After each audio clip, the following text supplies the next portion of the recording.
Hey, what's going on, everyone? This is Sheets with a smiling Bobby Firestone. I encourage you to watch the video we just put up where we talked about him taking down the Millie Maker over the weekend in football. Obviously, there's a lot to say about that, and there'll be plenty to say about it over the next rest of his life, I guess.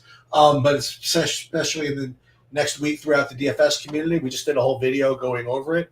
I encourage everybody to go out, get after it. And one thing I will say, I was a little bit of a Grinch, I guess, when I was talking about not his score, but the fact that there's a lot of variance involved, and you're going to go through downswings, and you're going to, and you got to keep playing well or whatever. It's not so, but it's not so easy when you're not winning to play with the confidence that you're supposed to play at. We talk about this a lot. Mm-hmm. So I'm not saying that what Bobby says now is like necessarily going to be like perfect.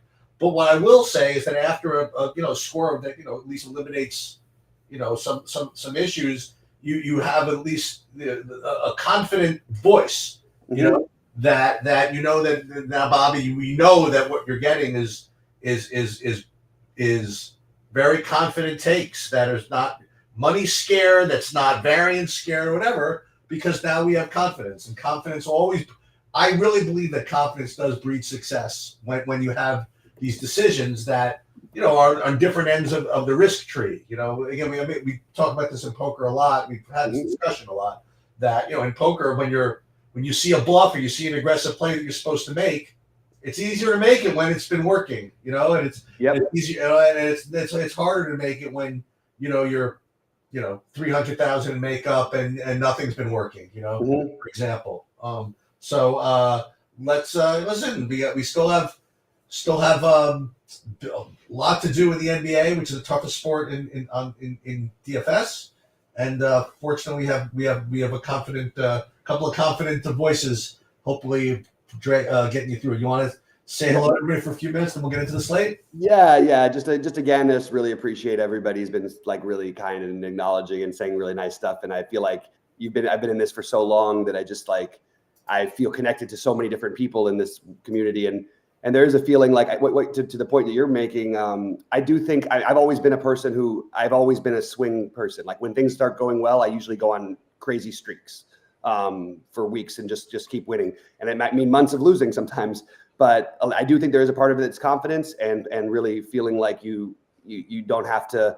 The world's not crashing down if you get a take wrong, and really believing in your takes. And I just feel I'm getting a low battery alert. Unfortunately, my son is sleeping in my room with my charger. So if I end up getting out of here by accident, it's just by accident, just so you know. But I'm going to do my best here.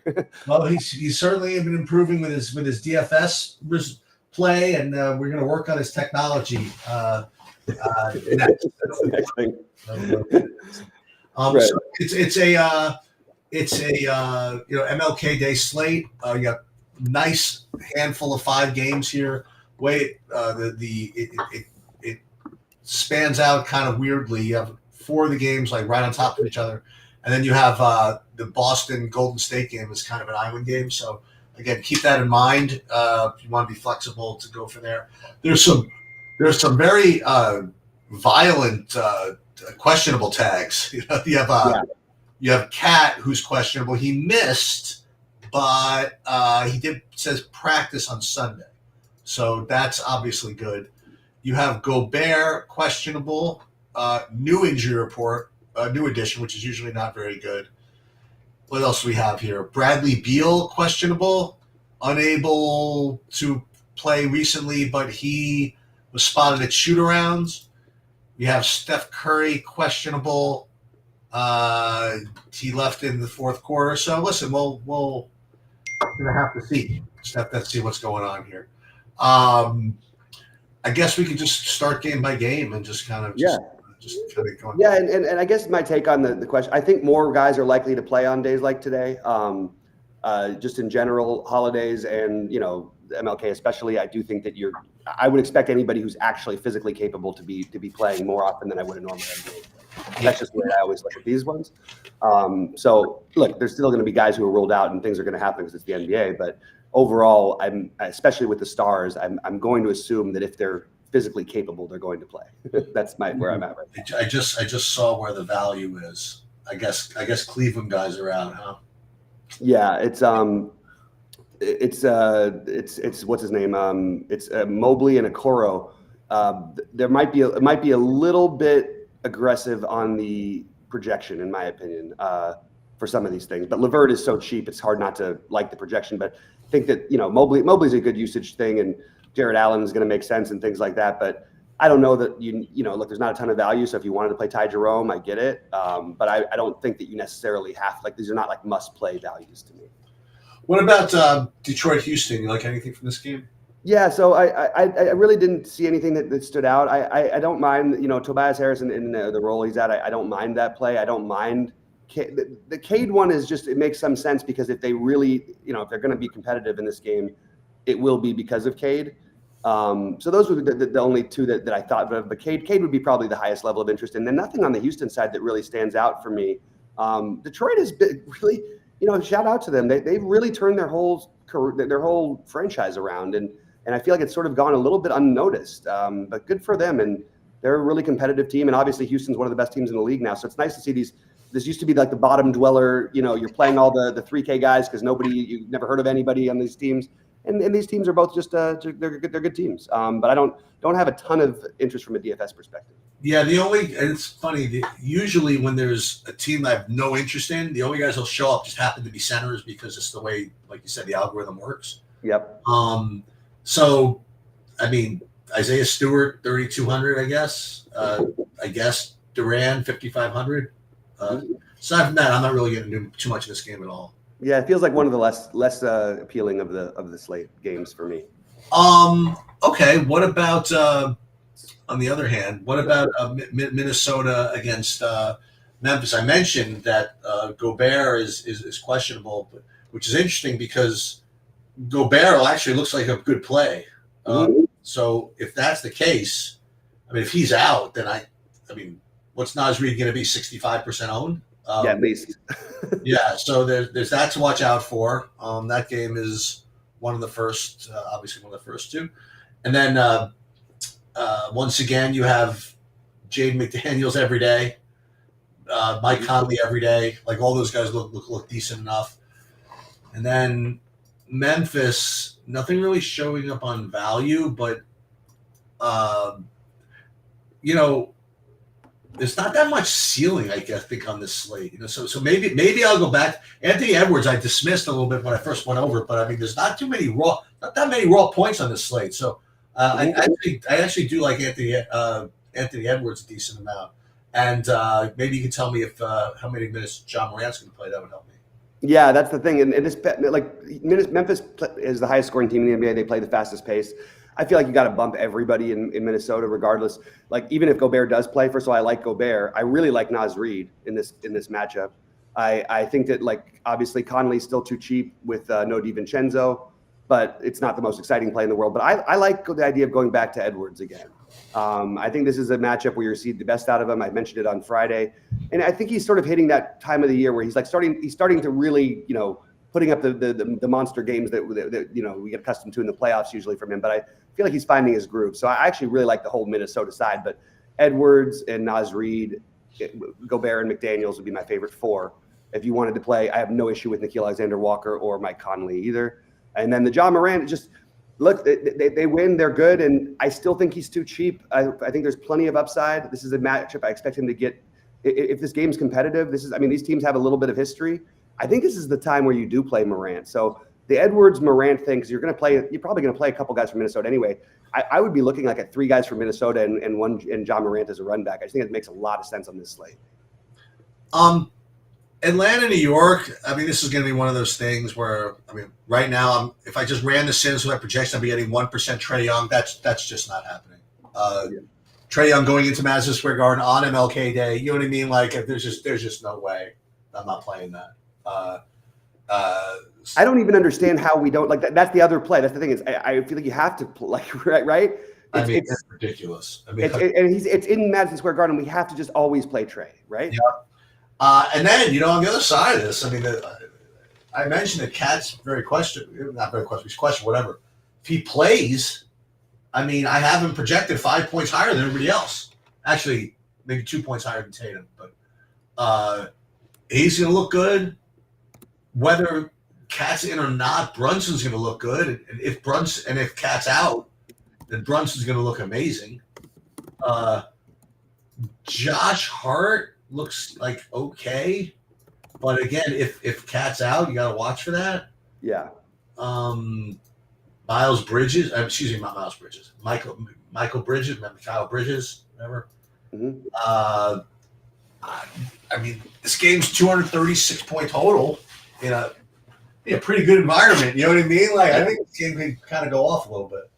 Yeah, I like the for once the not great projected Atlanta bigs are not getting. There it is. The Okongwu.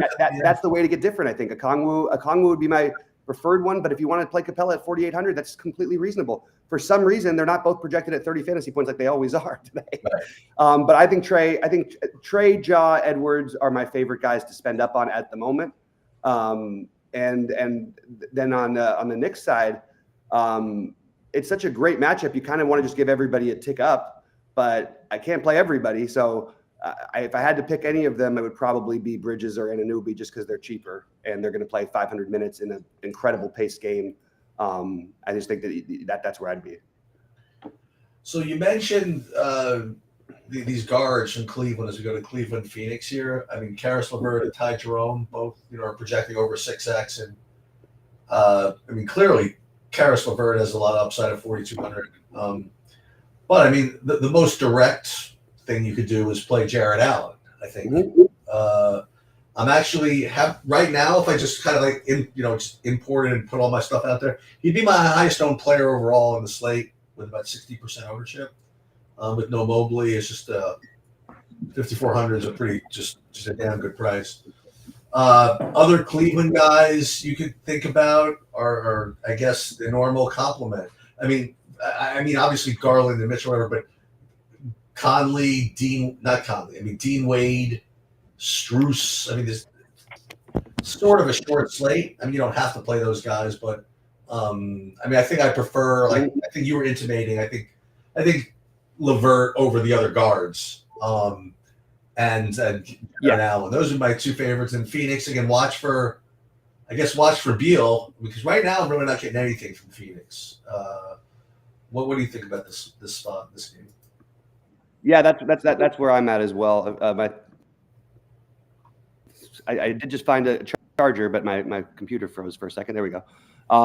Say must play, but I probably would play him in every lineup if I was playing today. I didn't get the tournament. I didn't get in time for the tournaments, but I do really like the.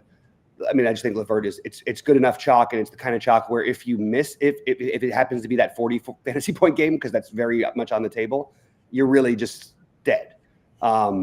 It's not like a guy like Connolly who might squeak his way into 25 or something. Yeah, LeVert might end up as a medium around 27 or 26 or whatever, but there is 40 plus potential here.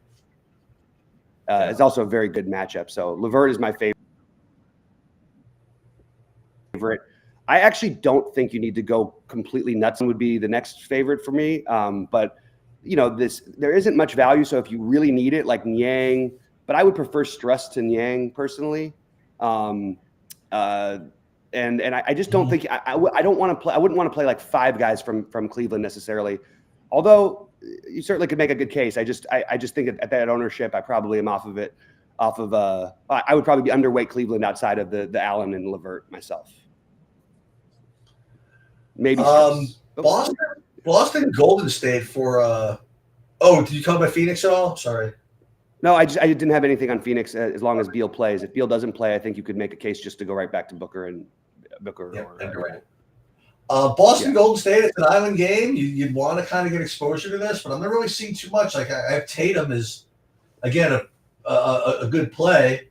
And again, if Cat is out, like for example, then again the raw points thing is becoming kind of important here.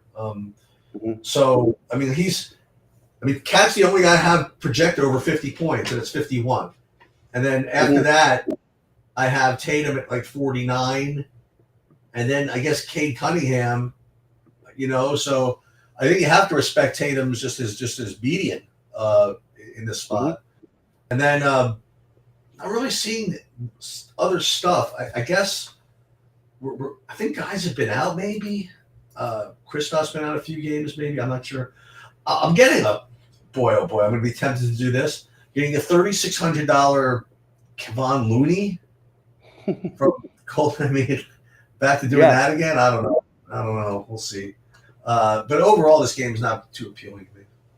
Yeah, I don't feel like it has I just don't feel like there's anything that I have a very strong must do or anything. If you want to play Drew Holiday, 4,900 is a value saver. That's fine. Yeah. On the Golden State side, nothing that really stands out other than there is this projection on Looney.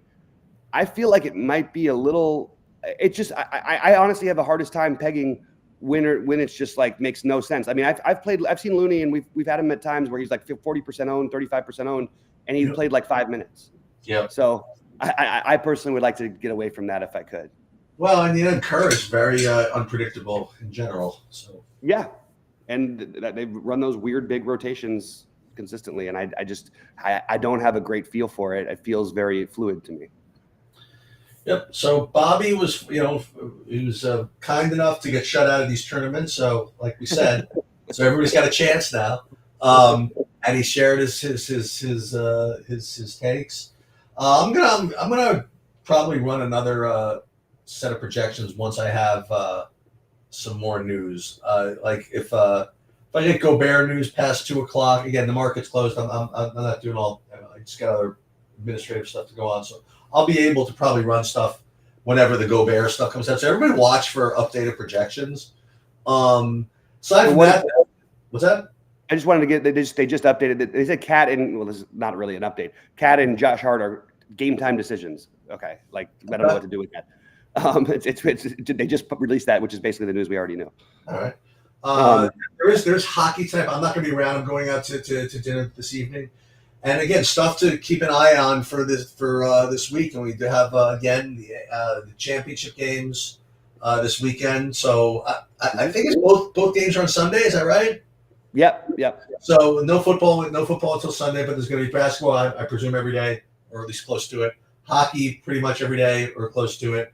There's MMA is off. They didn't want to give me a chance to win 2 weeks in a row, so they're off for MMA, off for auto racing. So it's a little bit of a lighter week. It's good because Bobby's going to be doing hopefully some other stuff this week anyway. And then we'll there's golf, so I'll definitely get some golf content up there. Yeah. And we'll press on. Again, feel check out the site, and we'll continue to make improvements and see how it goes. Absolutely. And thanks again to everybody, and it's good to be here with you, Sheets, and then enjoy the MLK Day and go enjoy the championship game tonight, I guess, for college football. I totally forgot about that. If there's no DFS, I don't know what's in it. Don't know what exists. I know. But I actually was going to look at the slate. I was like, oh, maybe I'll throw something in. Then I was like, no, you know what? This is a good excuse to just have I missed the NBA things. It's a sign. It was a great weekend, so I'm just gonna relax with my kids. Here's the question. Wait, let me just think. I'm gonna come up with it. It's don't tell me. It's Notre Dame. Yep. Against it's not Ohio State because Notre Dame's played Ohio State, right? No. Oh, they are playing each other? Yeah. Really? Yeah. Who did Notre Dame beat last week? They beat Penn State last week? They beat Penn State. Yeah. And Ohio State got there at the end against somebody, right? They actually won didn't they win pretty handily? I thought they did. I don't know. I to be honest with you, I haven't caught that much up in college football, but I usually watch the championship game, but I'm not even sure. They got there at they didn't get there at the end. They had maybe a picks or something like that. Yeah. So who did Ohio State beat last week?